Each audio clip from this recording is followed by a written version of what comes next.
Hi students, and welcome to today's extra live IELTS class. My name is Adrian and I'm streaming to you from beautiful Victoria here in Western Canada. I hope all of you have had an awesome weekend and I hope that you have a great start to your week. Welcome. Urlauf, stitching with Tanbila, Railisa, Shach. Nice to see many students. Good to see our members. Hi Fuang. Hi Elizabeth. Welcome Anna.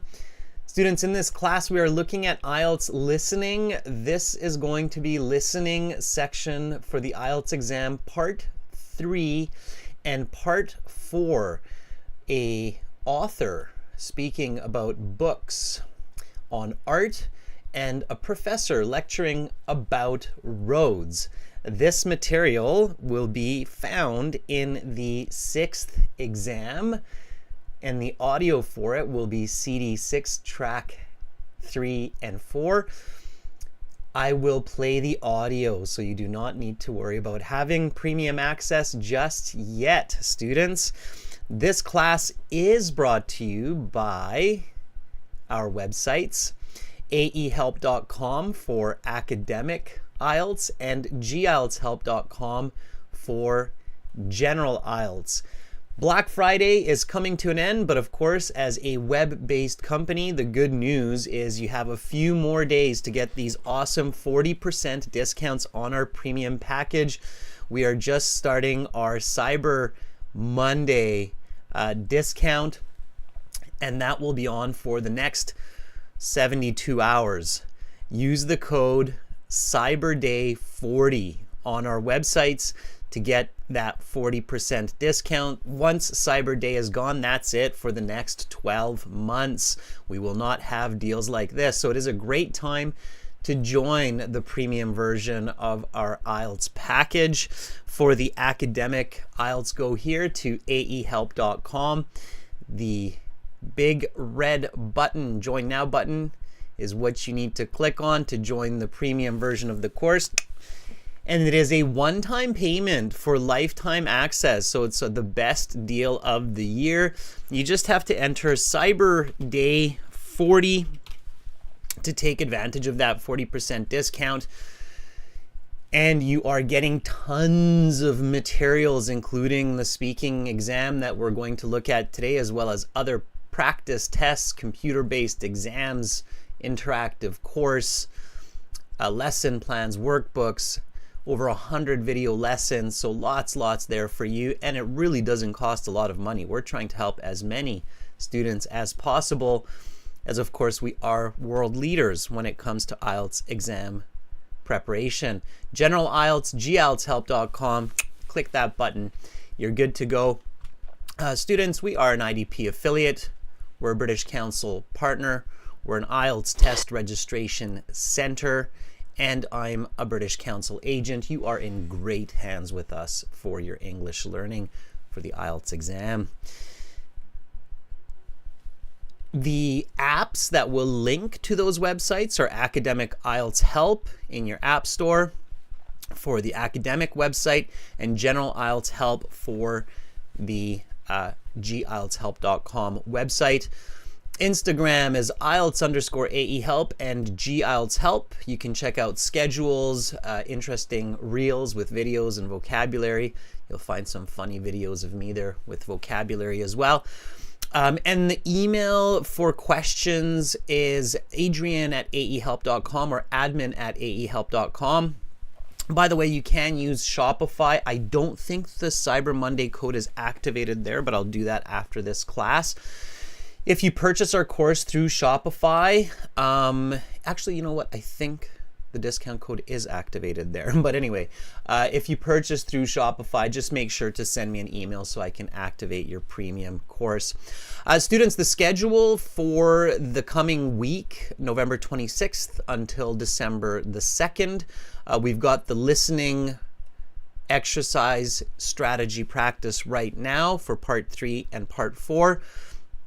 On the 27th and 28th, we have no class, okay? So tomorrow, Monday, Tuesday, no classes.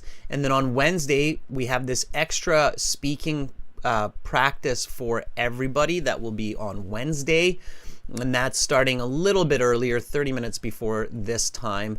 That will be starting at 15 o'clock Universal Standard Time, so UTC.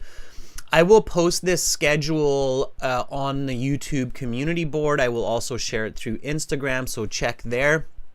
Make sure you have your notifications enabled so you can get notified when these live classes are starting. Next week, we'll look at Task 1 writing and Task 2 writing as well. That will be a subscribers class, so of course be sure to subscribe to get notifications. And then on Saturday, we'll do lots more speaking. For speaking, we're going to continue using Zoom for now. So we'll practice our speaking through the Zoom, and we'll have some special classes too that are exclusive to our website premium users that will be speaking practice sessions through Zoom as well. And I will let you know about those as we schedule them. Of course, we always have videos coming out for you to learn. This one is a reading one on true, false, not given. Check it out when you have a minute. Avais, I'm doing great today. Thank you, Vivian. I appreciate your feedback. Anna, thunderstorms are scary but awesome. I wish I could witness what you're seeing.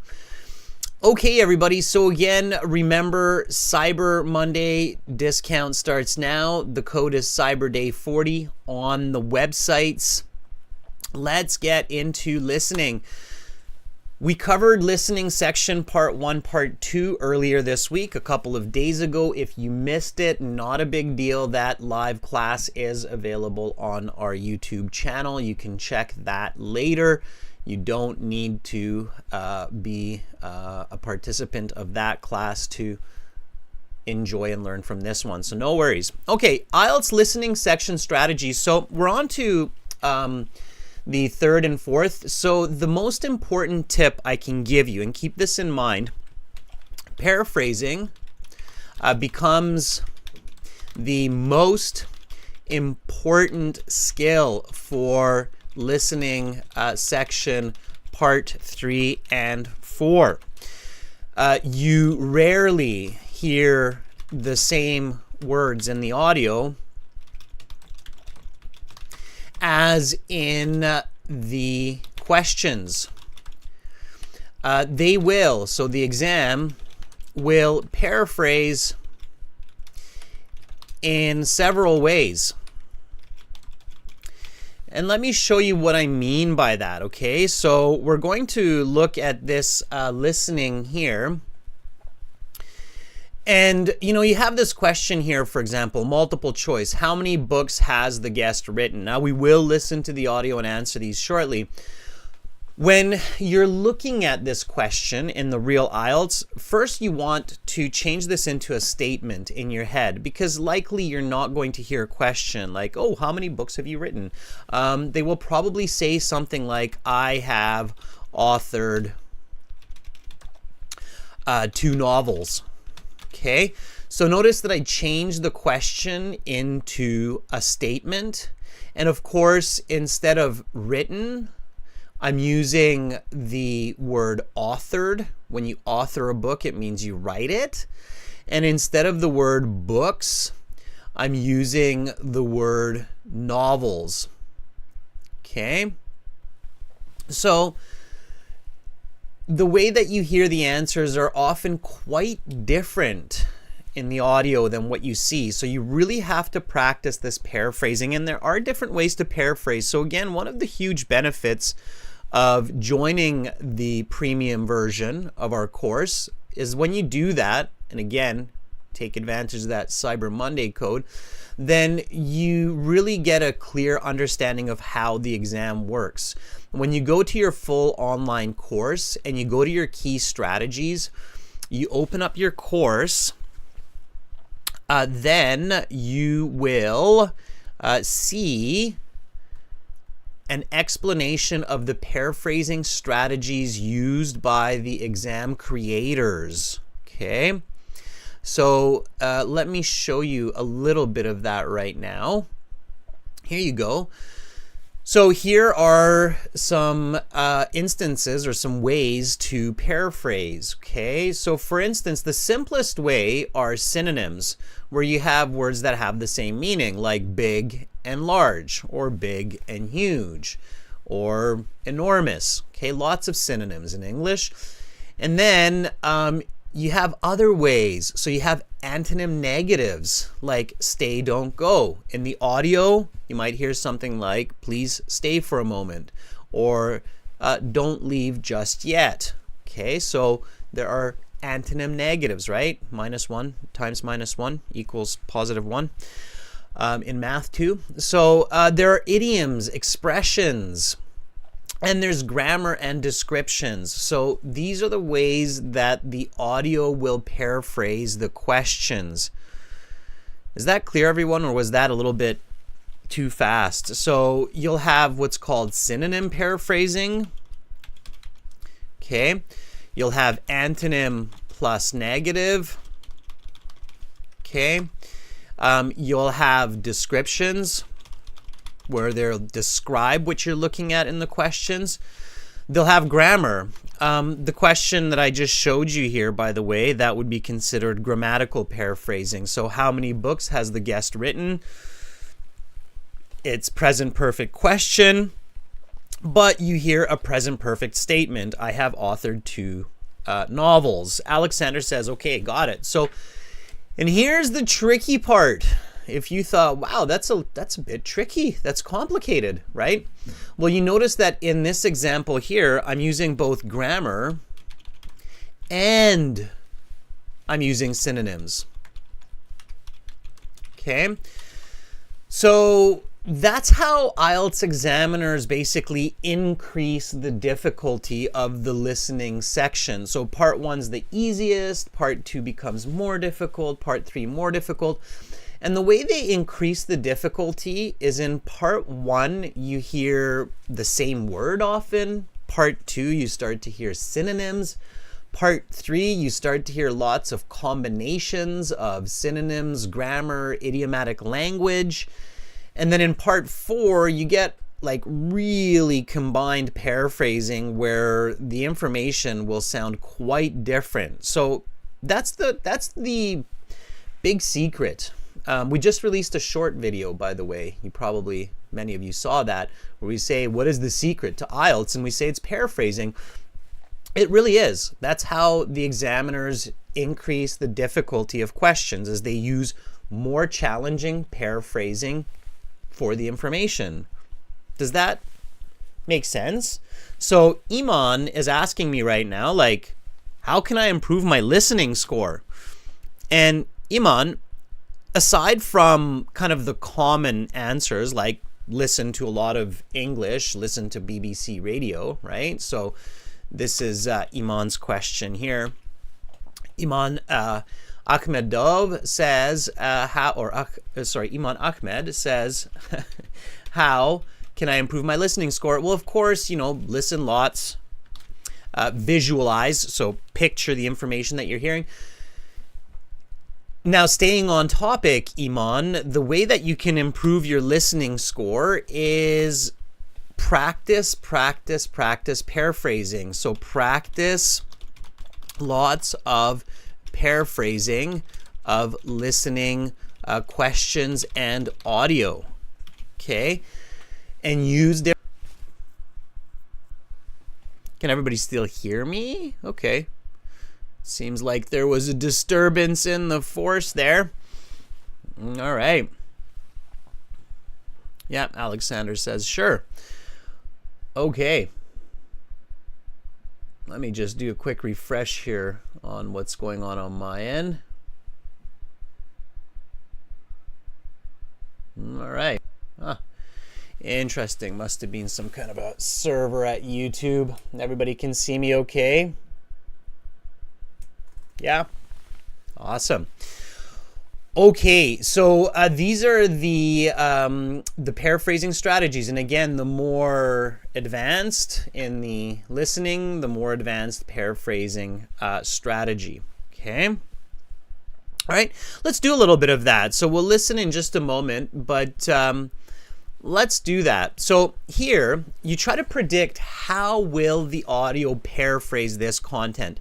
So here you have this question: what description does the guest give his book's thesis? Okay. How do you think you will hear this in the audio? So what do you think you will hear? It's a good question. What description does the guest give his book, or his book's thesis, I should say? What do you think? I'll give you my version that I think would be a natural way to hear this stated by an expert or an author. They would maybe say something like, I would describe my book's thesis as, or something like, my book takes this position on the matter.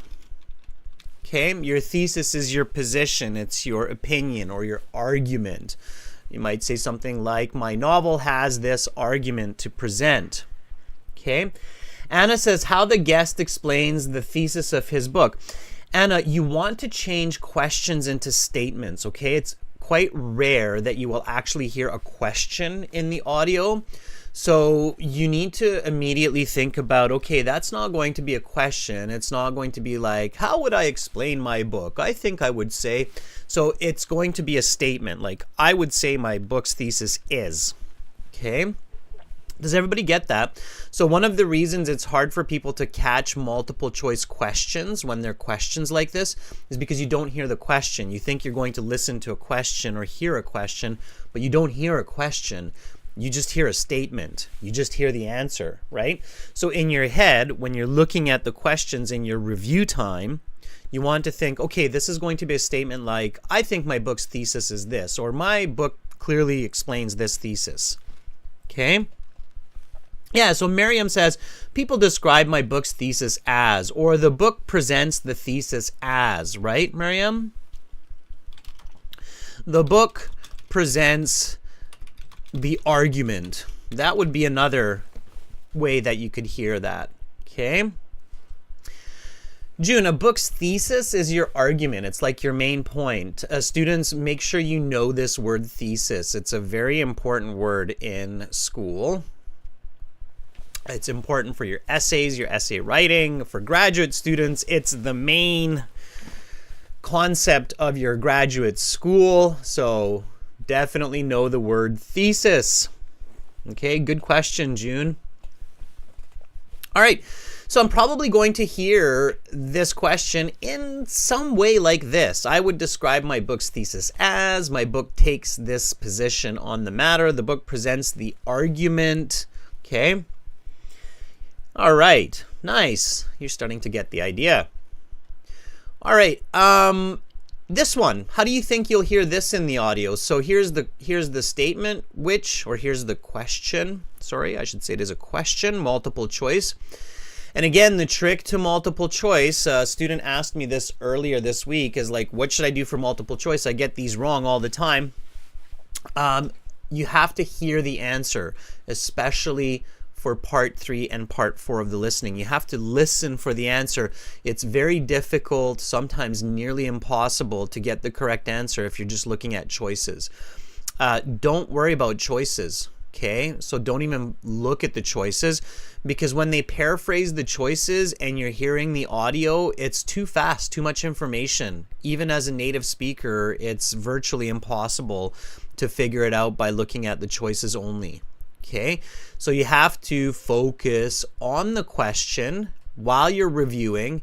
You have to think about, how can I hear this in the actual conversation or in the audio, and then really focus on the answer. Okay, everyone? Does that make sense? Okay. So, which statement best describes the intention theory of art? What do you think?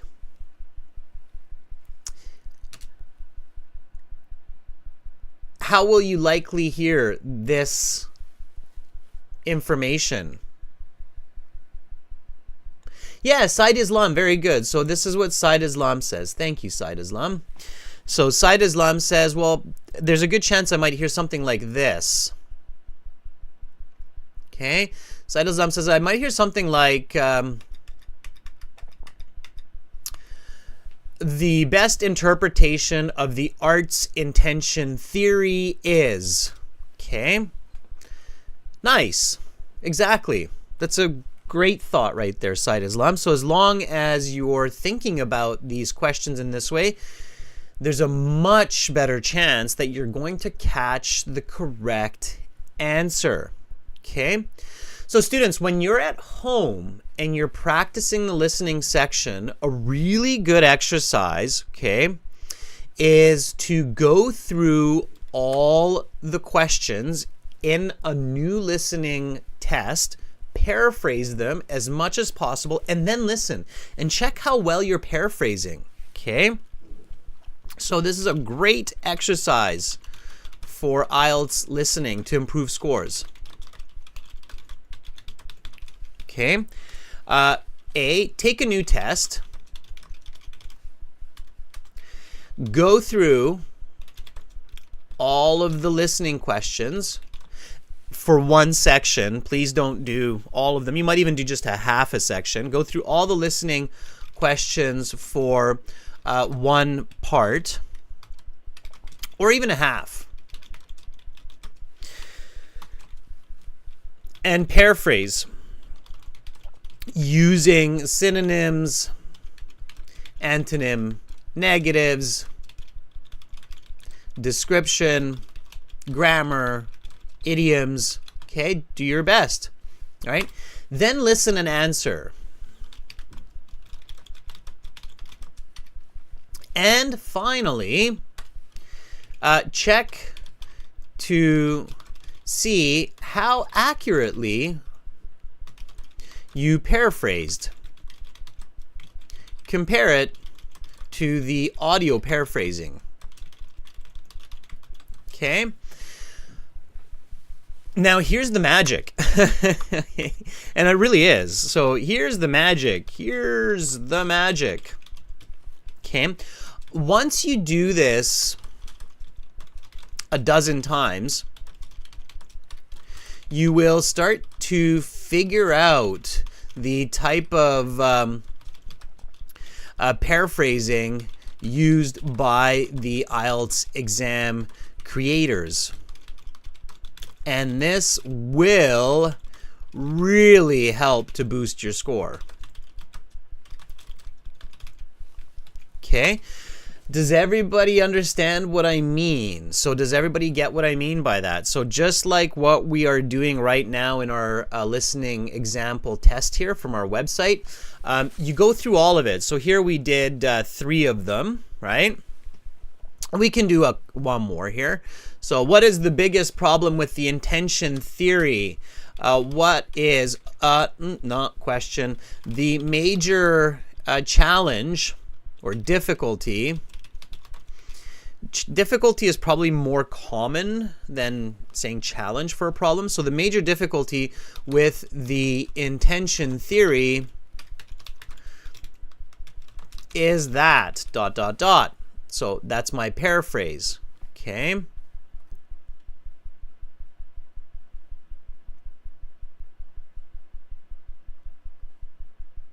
Let me just underline the paraphrasing here so you don't get confused.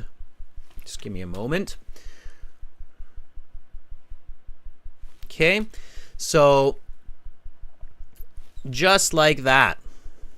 Yeah, Duha, very good. So Duha says the main issue with the intention theory is. Duha, good. I really encourage you students to paraphrase in these classes, and I'm looking at that to see how well you're doing. So the main issue of the intention theory is.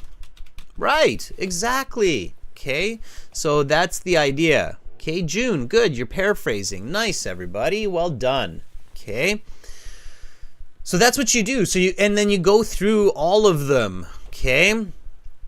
According to the host, one of the main goals in art critique is to understand a paintings. So then you go, okay, the main objective, the main purpose, right? In art critique, in reviewing art, is to know the painting something. Okay, so you go through the paraphrasing. Now, in the real exam, of course, and some of you might be thinking this, like, well, I can't write all that down. I don't have time to do all that. Right. So when you practice this at home and you get good at this, then in the actual test, you just do it in your head. Okay, so once you get to your real exam, in the time to review the questions before you listen to the audio, paraphrase them in your head as you would on paper at home. Okay? So once you practice this often, then when you get to the actual exam, you'll read a question like this. According to the host, one of the main goals in art critique is to understand a painting something. And then you'll go, okay, the major purpose of reviewing art is to figure out the painting. And the intention theory seems to be best equipped. And the intention theory is the number one way to achieve this, okay? And then you go, the guest responds that art is not what we want it to be, but that we must also participate. So the speaker says that art is not necessarily what we desire. Instead, we have to be a part of its understanding or what it's showing. So just as quickly and as best as you can in your head, you paraphrase it. Change questions into statements. Everybody got that? Everybody's good? You understand where I'm going with this here? Now, if you get stuck paraphrasing, you've got lots of tools today thanks to technology. So a thesaurus, or just simply typing it into Google or Chat GPT, you could say paraphrase this statement in 3 different ways. So I know many people are using Chat GPT, and you can definitely use that, but don't do that as your first step. First, always try to do it in your head, okay? Only if you have trouble paraphrasing, use ChatGPT. It's very good at doing that. Sometimes I found it's very weak at doing paraphrasing, but try it. So use ChatGPT and state. Paraphrase the following sentence in 5 ways. Okay, and then give it the sentence. Usually it does a fairly good job, all right? And then you go, oh, okay, it can be said in those ways. Now, careful with that, because ChatGPT is not always as good as a human at paraphrasing.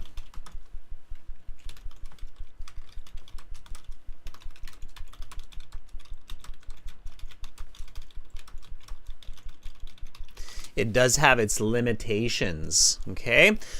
All right, everybody. So with that spirit in mind, let's go to our website and listen to the audio and answer these questions while we listen, okay?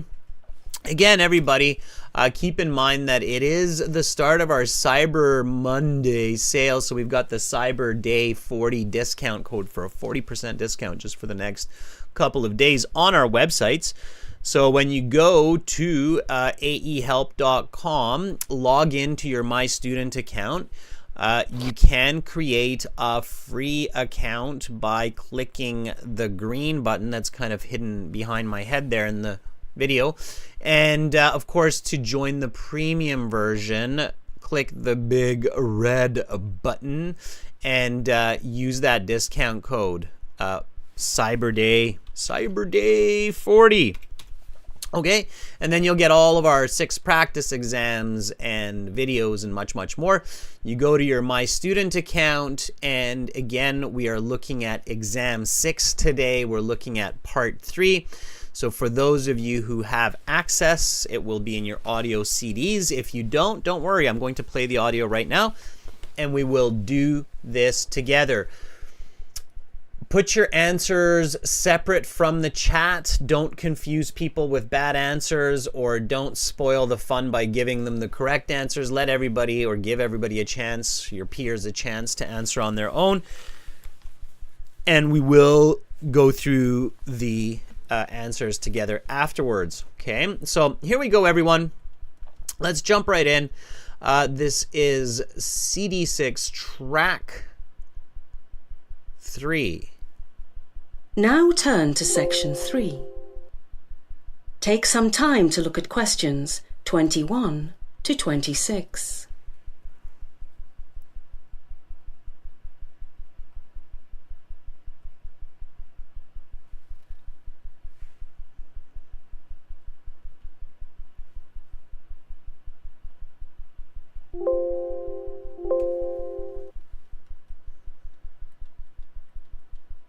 Listening, section 3.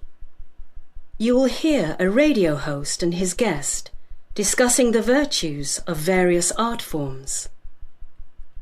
Now listen carefully and answer questions 21 to 26. All right, welcome back, everyone. Our next guest is the curator of a major art gallery in the city who has just released his second book on the virtues of art. We're pleased to have Mr. Edgar Patterson here today. Welcome to the show, sir. Thank you for having me on. It's a pleasure to be here, and please call me Edgar. Edgar, of course. Now, in your first book, published 4 years ago, you focused on performance artwork such as plays, musical concerts, films, and other such works. Your second book is a little closer to home for you. It concerns purely creative fine art. Well, yes. It deals with the aesthetic virtue of different painting styles. Okay, so give our viewers a quick rundown on what your book is about. Does it make an argument? I mean, does your book take a position on a certain issue in the world of art? Yes, my book does take a position, and a rather radical one. The main thesis of my book is that the meaning we associate with a painting exists purely within ourselves. This is in stark contrast to many commentators who believe that the author of a painting gives the painting its meaning. Under this framework, if an artist intends his painting to represent the fear of an orphan child, then this is the one and only meaning such a painting can have. We might call this the intention theory of art. Conversely, my theory is that no matter what the intention of the author is, the meaning of the painting comes from the viewer. The meaning is exactly what the viewer thinks it is. This solves an important problem with the intention theory of art, namely that we do not have access to the mind of the artist, and therefore we do not have access to the painting's meaning at all. Very interesting, Edgar. But doesn't the intention theory work as a sort of grounding for artistic analysis? What I mean is, while we might not know the meaning the artist intended, isn't the point of art to try to discern this meaning? If art is just whatever we want it to be or feel it as, doesn't that somehow make it less valuable? That's an astute critique of my position, but one I have an answer for. My response is that art is not merely what we want it to be or feel it as. We can still participate in our critique and interpretation. All I want to say is, in the end, it is up to us to discern the meaning and value of paintings on our own. You now have some time to look at questions 27 to 30.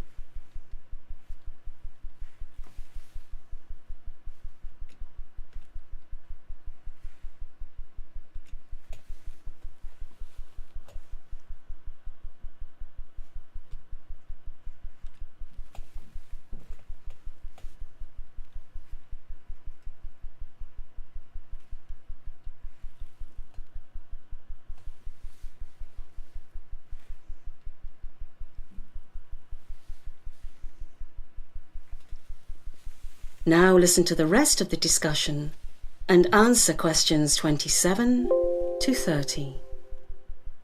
Now, let's talk about one type of controversial art, abstract art. How does your, can I call it a subjective theory of meaning?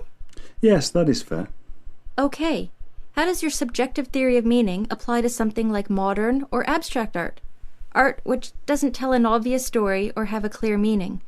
Many people think that such works of art have no meaning at all. It's certainly an interesting case, but one which my theory is well matched to deal with. You see, abstract art has its critics. Like you say, they think it has no meaning at all. However, other people think abstract works of art have all sorts of meanings. Now, under the intention theory, most of these commentators will be wrong, since the work of art either has a meaning or it doesn't, and if it does, then it only has a single meaning.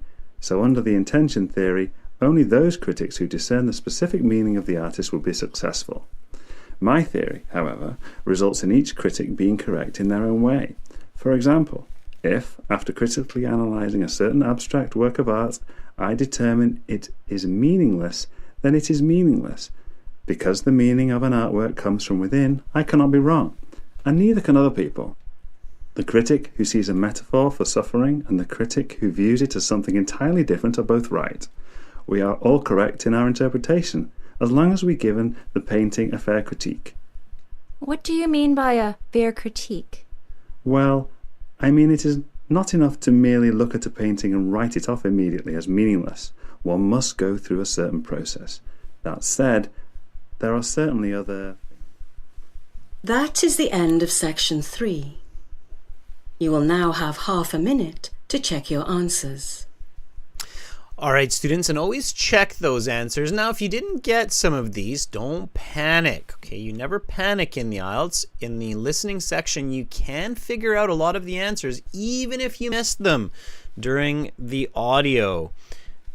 Logic can help you a lot. I'm just going to spin back to the website here, stop the audio for us before we do section 4, and then we'll go through the answers together. Okay, now I know this at first sounds like a fairly challenging topic, talking about art and different theories of art.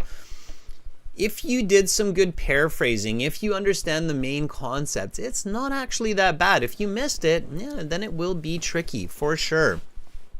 So here, question 21 says, how many books has the guest written? Okay, 1, 2, or 3.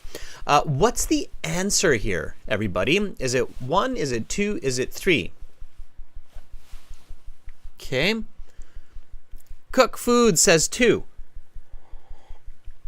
Vuong says 2. Good. Now, I have an even more important question than the correct answer. You're probably going, what?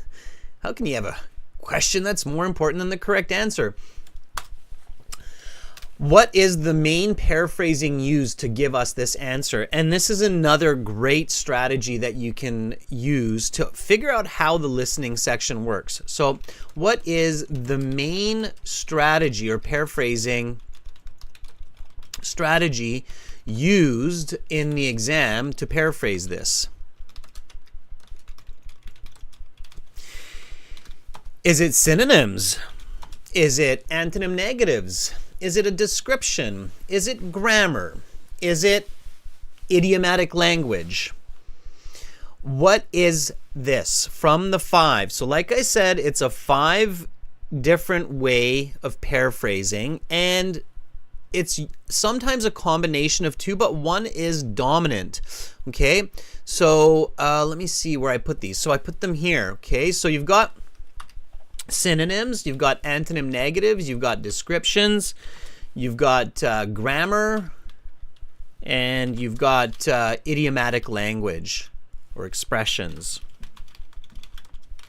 Okay, so let's say we've got 1, 2, 3, 4, 5 kind of major strategies in literature to paraphrase. And Duha and Ubangov say it's description. And Elizabeth agrees, Fong agrees. Yeah, it's description. I agree. So the host describes the books, right? So answer, description. The host describes the first and second book.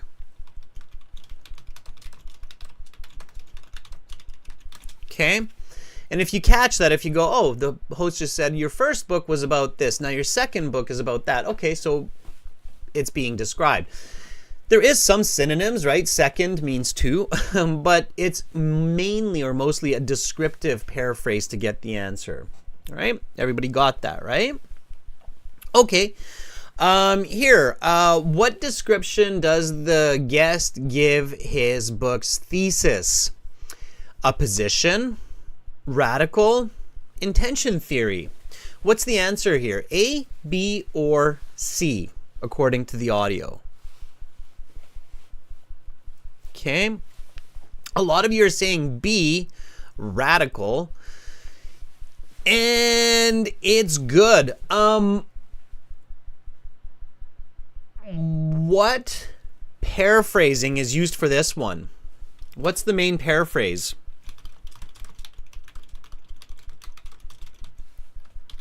Okay. So what is the main paraphrasing? Synonyms, antonym negatives, description, grammar, expression. So what's being used here? What do you think? Okay. The more you can play this game, the better you can play this game of paraphrasing, the better your communication and your IELTS band score. No questions asked. That's for sure. Nobody will argue that. Okay? So I'm not curious about the answer for 23 yet, everybody. I'm curious about what is the main paraphrasing used. That's more important for me here. Duha says it's negatives. Elizabeth says it's a description. Ubongo says it's an expression. Okay. You know what? Let's take a look. Okay. So the best way, if we're not sure what the main way is let's take a look. Okay. The place you can take a look is at the end of the book. We have the transcript, so you can see all of the words, sentences used in the exams for the listening, for the reading. We also have sample answers for the writing at the end of the book. Okay, and there's another reason that it's great to join our Premium IELTS, because we have the most detailed IELTS material in the world. Okay, so here you can see that first answer. So the host says, Edgar, of course, now in your first book published 4 years ago, you focused on. So here's that descriptive paraphrasing for the first one, right? And here's the paraphrasing for the one we're looking at. Okay, it's bolded in the book so you can see where the answer is coming from for 22. And it says, yes, my book does take a position, and a rather radical one. That's the paraphrase. What is the paraphrase being used? What's the main paraphrase? Yes, my book does take a position, and a rather radical one. Akwar says expression. What's the expression? I like it. Akwar and Kaveen, you're correct. It is an expression. I would agree with you. The paraphrasing here is an expression. What's the expression and what is it paraphrasing? Okay, this is the question you need to ask yourself. All right. So what's the expression and what is it paraphrasing? Okay, let's jump back to the test.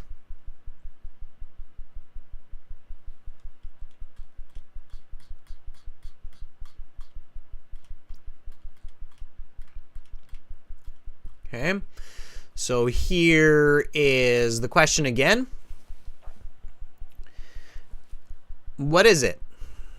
Okay, here it says, what description does the guest give his book's thesis? There's grammar here too. We're changing the question to a statement, but it's an expression, right?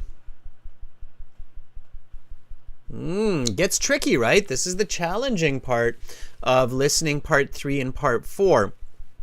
So here, the answer is expression. And what you should do at home when you're practicing this is figure out what the expression is, and then the paraphrase. Absolutely, Romelia. It's not really a collocation. It's more of an expression, Romelia. To take a position is an expression. So take a position in academics is the same as a thesis. You need to take a clear position in your essay.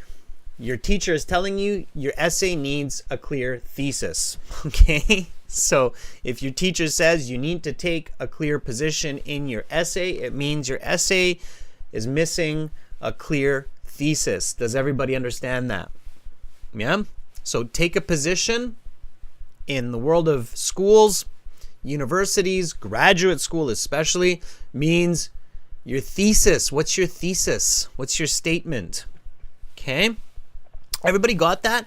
So again, if you're like, wow, that's, that was really challenging, or I can't figure that out. Well, this is learning. This is how you do it, right? So it's the same for everybody. It doesn't matter if you're a native or non-native user of English. You learn these as you use them and figure them out. Okay? Anna says, understandable. Okay, so you go through the rest of it in the same way. All right. Number 23, which statement best describes the intention theory of art? The author creates an artwork's meaning. The meaning comes from the viewer. There is no meaning outside of the viewer's intention. Is it A, B, or C? The correct answer is A.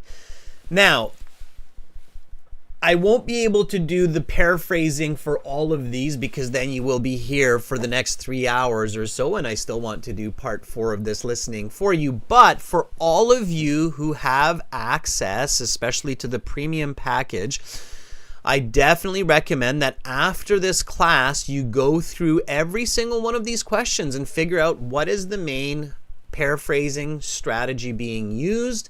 And if you get stuck, go to the end of the book where I just was to check the place in the transcript where the answer is coming from, and then identify the paraphrasing. You will learn lots of vocabulary and your brain will start to learn the mechanism of paraphrasing. Okay, so again, for some of you who are like, oh, I want to do that, but I don't have access to the premium package, you want to go to aehelp.com and you want to click on that big red button that's there, join the premium package, use the best discount of the year that's going on right now, which is Cyber Day 40 for a 40% discount. It's a one-time payment.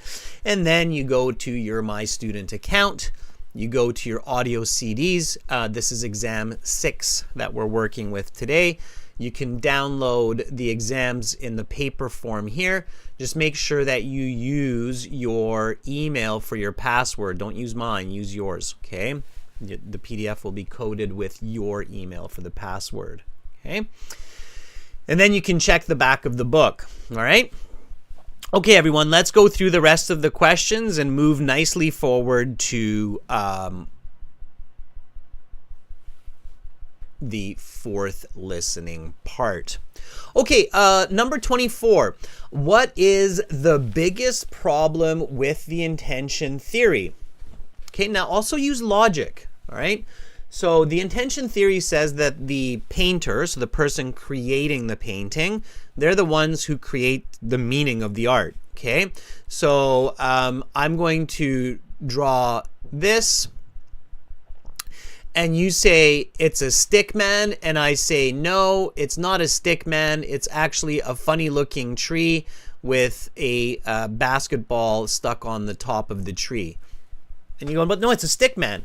Well, according to the intention theory, I'm right, you're wrong. I'm the artist, right? So this is not a stick man, it's a tree with the ball stuck on top. So what's wrong with the intention theory? What's the biggest problem? Okay. Fuang says, right? Okay. So what's the biggest problem? Okay. The answer is A. Very good, Sajina. We don't have access to the mind of the artist. So you don't know that, right? You can't be inside of my head. You can't be like, okay, I'm not inside your head, Adrian, so I just can't see that tree with the ball on top. So the answer is A. Very good. Okay. Yeah, Romelia, very smart. So Romelia says for these kinds of questions, it's also good to think about contrast or oppositions, like however, on the other hand, because here there are two strategies being compared to understand art. One, the artist gives the art meaning. Two, the viewer gives art meaning. What's the benefit, the negative of each one? How does each one work? You should listen for words like however, on the other hand. I agree absolutely. Epsilinator says, I was practicing this yesterday. It was miserable. Epsilinator, use the transcripts. If you're having a really hard time for a listening section, use the transcripts. Whether it's our exams or the Cambridge exams, look at the transcripts. If you're ever buying IELTS materials, always make sure they have transcripts for the listening sections, okay? It's very useful for learning. All right, question 25.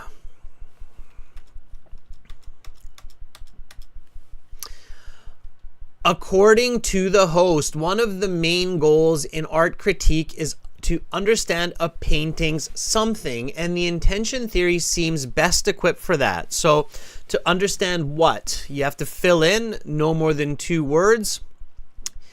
And these answers are usually not too challenging, so just listen for the missing idea. Epsilinator says it's the meaning. Yes. Okay. And again, if you didn't catch that, check the paraphrasing that was used for that answer. Okay, so the painting's meaning, not feelings, Anna, meaning. Okay, just think about it. When you look at a painting, always the first question is, what am I looking at? Right? So you want to understand its meaning. And oftentimes, if you're in a museum or in an art gallery, you're looking at the title, the name. 2 kids playing. Oh, that's what it is. It's 2 kids playing. Or freedom. Oh, okay, this one, the meaning of this painting is freedom. Right? So we always try to understand its meaning. And the intention theory, what the author wants it to be, is usually what people want to think about, right? Like, what did the author want? Right? So it's the meaning. Logic will also help you. Okay, number 26. The guest responds that art is not something what we want it to be, but that we must also participate in critique and interpretation. What's the word here? Here you actually had to catch it. This was a tricky one where it was verbatim. Verbatim. Cook Foods, very good. Cook Foods, Epsilinator, very nice. Cook Foods says it was merely. Okay. Yeah, and merely, this is where you learn a bit of vocabulary. Merely simply means just in this case. Okay, the guest responds that art is not just what we want it to be, but what we must also participate in critique and interpretation. Okay, yeah, only is another way to paraphrase merely. Okay, all right, good. Now, we've got a little bit more here. This one was maybe a bit tricky, but the good news for those of you who were having a hard time is you have a 50-50 of getting this correct. So in 27, 28, 29, all you really have to do is put either right or wrong. Now this question, and IELTS is a thinking exam, you can do it by hearing the answer. You can also do it by logic. So if you understand the main concept of the audio, that you've got these 2 ways to understand paintings and art. 1, what the author says it is or what the painter says it is. 2, what the viewer says it is. Then you can kind of figure these out. Okay? So intention theory, that's the painter, right? Or the artist.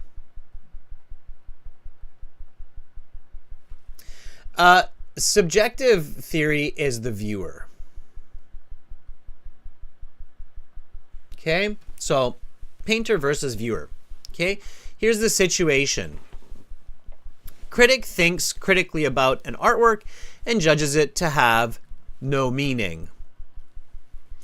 According to the intention theory, which says that the painter or the artist gives art its meaning, this would be... Epsilinator says wrong, I guess. Shaw says wrong. Yeah, absolutely, it's wrong. Why? Because the painter gives it meaning, not the critic.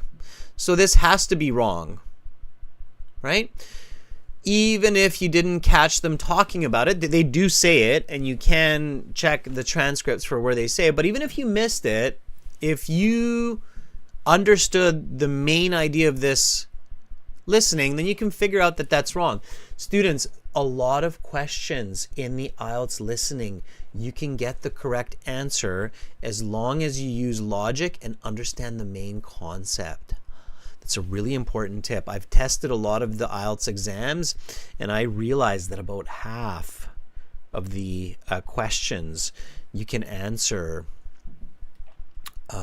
with logic and understanding the main concept. Has anybody ever done that? So here's a really interesting tip. Did you know, with good logic, a bit of English, and understanding the main concept of the audio, you can figure out the answers to about 50% of the questions, even if you missed the content in the audio. Isn't that amazing? Yeah? Does everybody get what I'm saying there? So as long as you understand the main idea of what they're talking about, and you've got some good logic, like, oh, okay, the artist gives the meaning in the intention theory, the subjective meaning theory, or the other theory, whatever that is, the viewer gives the meaning, that's what it is. Okay, logic. So if the viewer says it's no meaning, then in the intention theory, that's obviously wrong, because it's the artist that gives it a meaning or doesn't give it meaning, right? All right. Does everybody understand that? Gerbani, focus on the lesson instead of just professing your emotions. All right, Domenico says yes. Even if you miss some responses, you can still get the correct answer if you use a bit of logic. Okay. Elizabeth says yes. All right, nice. Okay. Okay.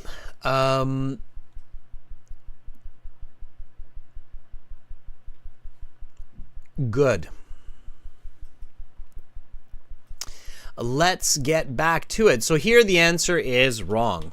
And now you'll get it. Now I'd be like, oh, okay, the rest of them just kind of fall into place.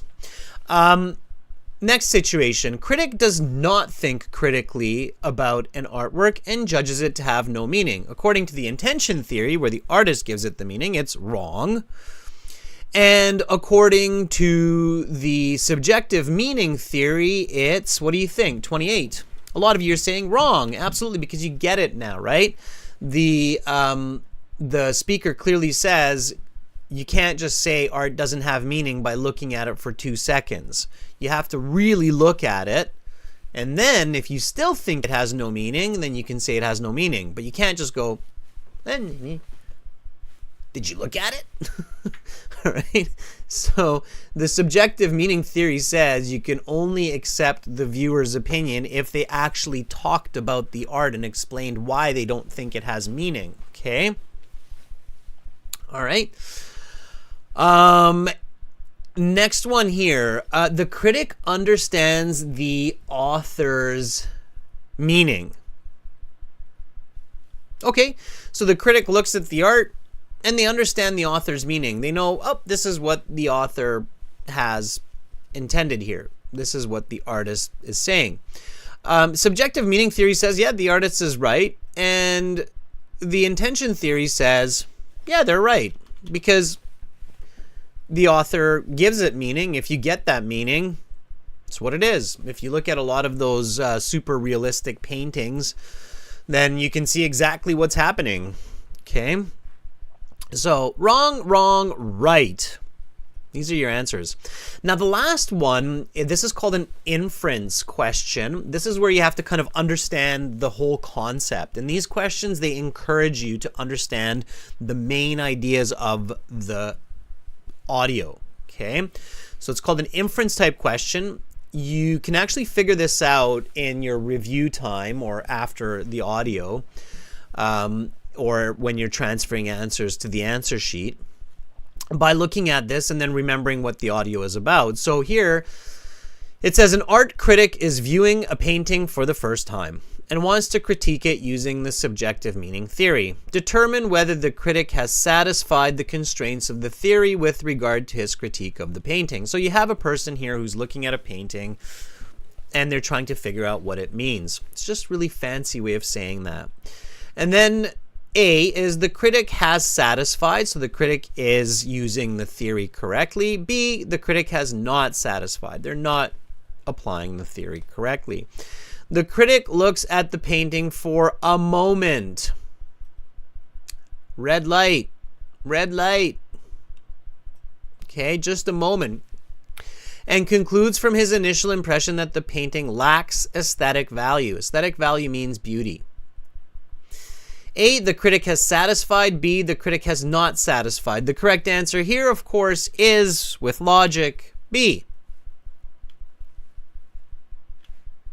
Why? Well, because the host clearly explains that you can't just look at a painting for a moment. You have to look at it, and after discussion and interpretation, okay, A would be the correct answer if it had this.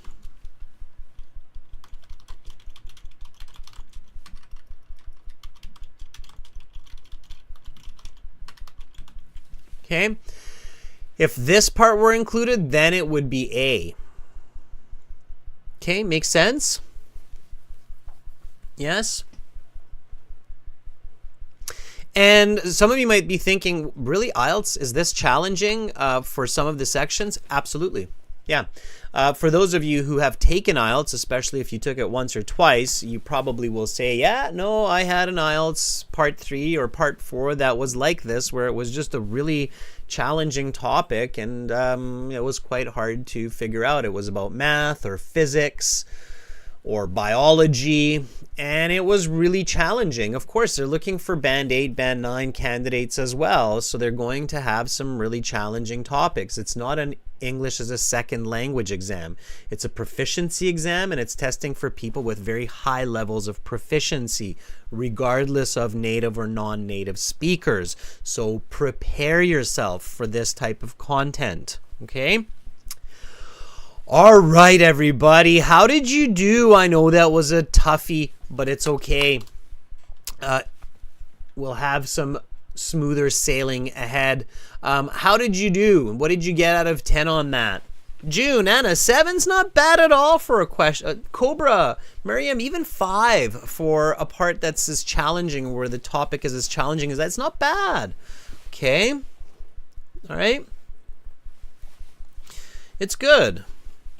Okay, everybody, let's just jump right into part 4. Now, for part 4, same idea. Pay attention to the paraphrasing. Use your logic. Listen. Put your answers into a separate sheet, not into the chat. Everybody, once again, this audio is coming from the premium package of our academic IELTS website. And you can use the Cyber Monday discount code today for that 40% discount. Cyber Day 40. If one of our members can throw that into the chat, I'd be very grateful, and then I'll just get going. Thank you. All right, so audio CDs. CD 6 says it is exam 6 and track 4. Here we go. Now turn to section 4. Take some time to look at questions 31 to 40. What phenomenon created the first road? What led to the first throughways or roads? Though roads were necessary for transportation, what was a much more practical thoroughfare? Okay, so although roads were good, what was a better way to travel? Or a more efficient way to travel? The most efficient way to travel was... Listening, section 4. Which of these roads total approximately 75,000 kilometers? About road infrastructure, these roads are and its connection 75,000 to economic kilometers. prosperity. What were the benefits of Roman road Now system. listen carefully. The Roman and roads answer had several questions advantages. 31 Okay, to 40. ancient roads, subways. Roads have been connected to economic prosperity for millennia. The first roads were thought to have been created by repeated animal grazing, and then utilized by humans as ready-made routes for travel between adjacent lands. These roads, evidence for which exists going back 12,000 years, were likely not connected so much to economic prosperity as to survival itself. These roads allowed hunter-gatherers faster access to greater swaths of land. The first paved roads were used in ancient Egypt about 4,500 years ago. Historians theorize that these roads were the first roads used for trade in our history. These roads also would have been used to transport items, such as building supplies. Though rivers were much more practical thoroughfares for the transport of goods, certain goods from certain areas could not be transported by boat, and this necessitated the creation of roads for economic reasons. The Silk Road, though not precisely a road, is one of the most famous trade routes in history.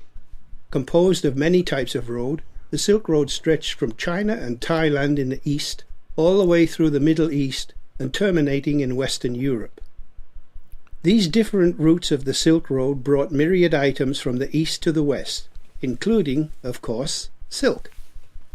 This brought economic prosperity to China and surrounding regions for many centuries. The Silk Road was so valuable for commerce that it persisted for over 1,500 years. The Roman Empire was the first major manufacturer of a system of roads. At its height, the Roman Empire contained 29 major roads, totaling over 75,000 kilometers. That's enough road to go around the world twice. Notably, this is almost the precise total length of the modern United States interstate highway system. These roads connected the vast lands of the empire and brought an intertwined economic prosperity to the diverse regions of the empire. Furthermore, the roads were used for military transportation, giving the Romans a massive strategic advantage over their less advanced adversaries. Through the Middle Ages, roads continued to be built and used for trade and commerce, though technological advances were virtually non-existent. Though tar-based roads were used briefly in the Arab Empire in the 8th century, this technology would not take off for another millennium. Today, our roads and highways connect our communities, countries, and economies. They are the modern trade routes by which we are all connected to each other. The modern world would not be possible without the vast expanse of road infrastructure.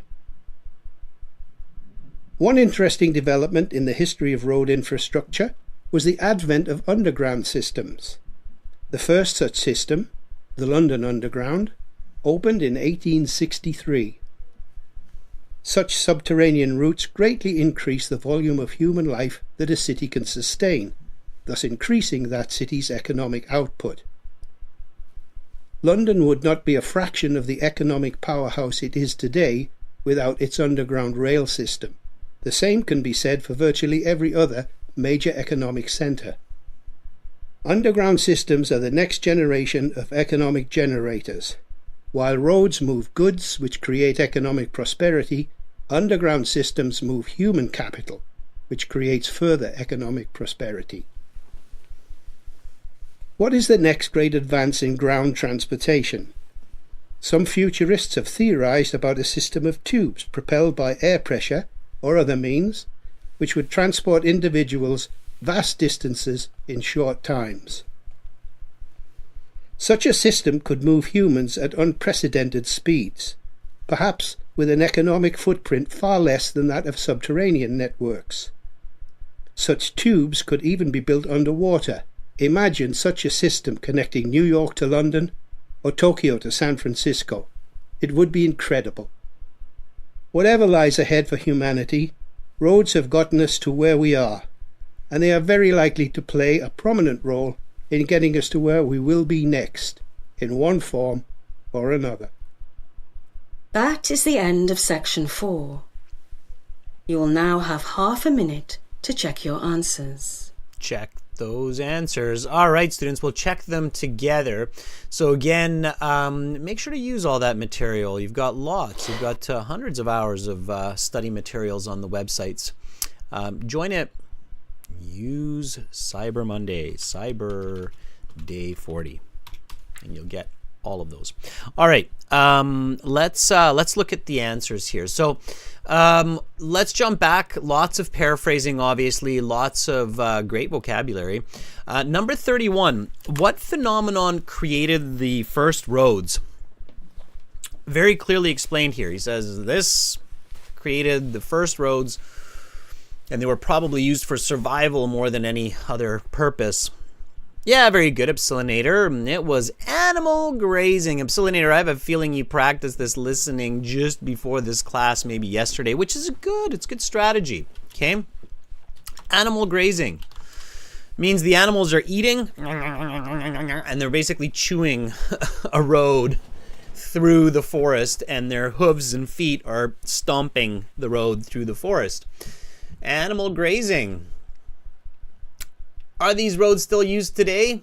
Yes, by hunters. Okay, so animal grazing. Epsilonator says, yes, I did. Okay.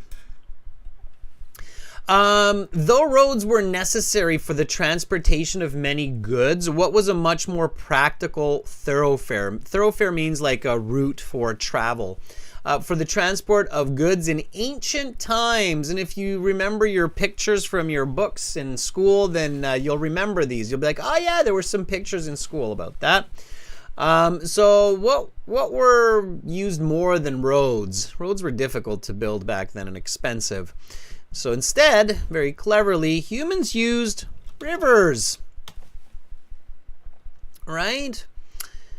Rivers as thoroughfares. Instead, rivers are basically roads of water for boats, right? To go from one place to the next. Elizabeth, very good. Fong, very good. Duha, nice. Rivers. Domenico says rivers. With a lot of S's. It's a plural. Yes, it is. Okay. Good. Now, notice how here you had to be patient, right? Like you had to wait a little bit for these answers. You had to listen. That's another way that part 3 and part 4 are more difficult than part 1 and 2, is the answers do not come as systematically. So you'll find when you're doing your practice exams that in part 1 and 2, the answers tend to be kind of spread out, like they come once every minute or once every 30 seconds or something. For part 3 and part 4, they're more randomized. So sometimes you have 2 answers within 30 seconds. Sometimes you have to wait like 1.5 minutes for the next one. So just keep that in mind, that that's one of the other strategies outside of paraphrasing, how examiners increase the difficulty in part 3 and 4. And let me just write that little tip down for you, okay? So tip here. Another way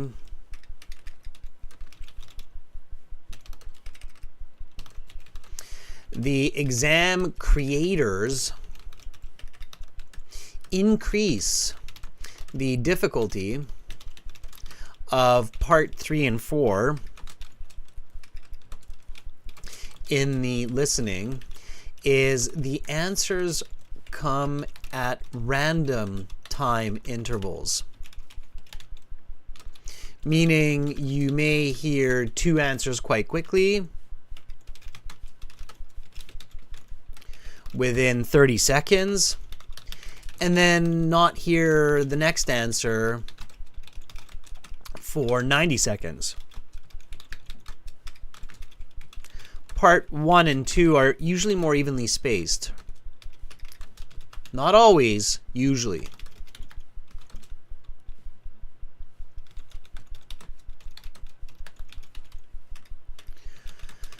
Right? Do you see why that is? So it makes sense, right? That somebody who's more proficient in a language, they are able to catch answers quickly or be patient for the answers, focusing on the coherence, right? So it makes sense if you really think about, well, why would they do that?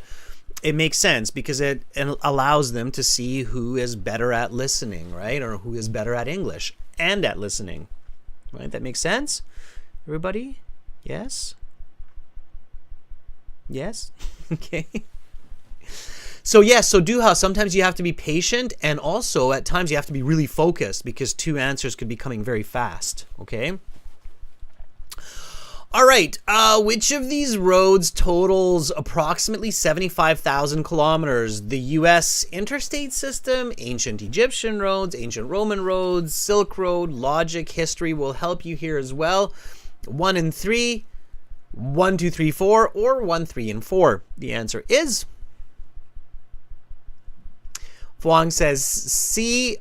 No, it's A. The Silk Road was not 75,000 kilometers long. It's long, but it's not 75,000 kilometers long. You don't hear the Silk Road being described as 75,000 kilometers. That would be way too much. Okay. So it's A, 1 and 3. U.S. interstate system, ancient Roman road network. Okay. Correct answer is A. Silk Road was long, but not 75,000 kilometers long. They don't say that. Okay. Choose 2 letters, A and E. What were 2 benefits of the Roman road system? Now, I just tried to listen for it. It was military and economics. They were able to move for trade, and they were able to move their soldiers.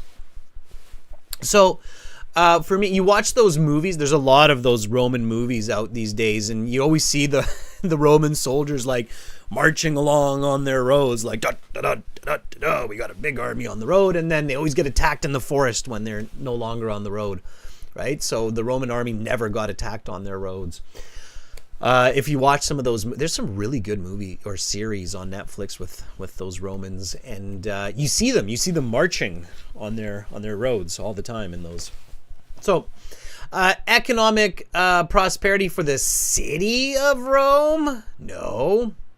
Increased mobility of Roman armies? Yes, indeed.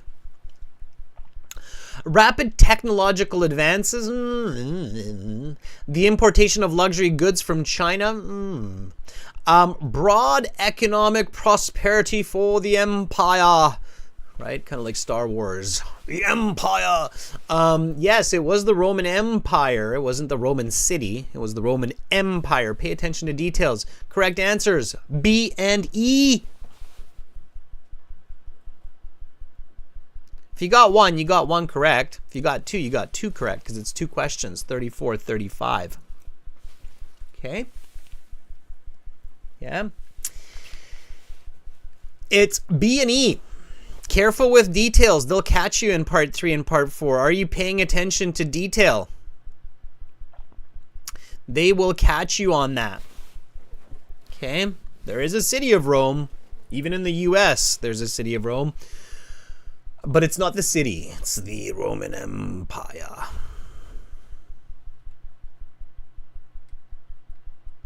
Okay, here you had to do interpretation. Again, this is part 4 level difficulty. Applies to ancient roads, applies to subway systems, applies to future transportations, or all of them. Use your overall understanding. This type of... The reason for this question in part 4 is the exam makers don't want you to try to just listen for keywords. It doesn't work for part 4, especially the end of part 4. They want you to understand all of the audio to be able to answer these. So you have to do that.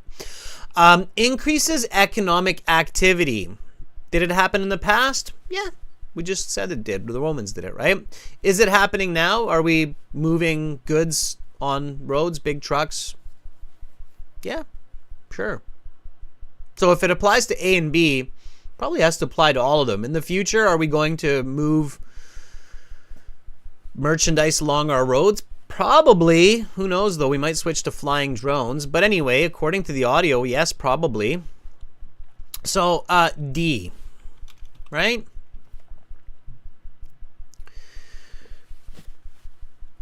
Logic tells us.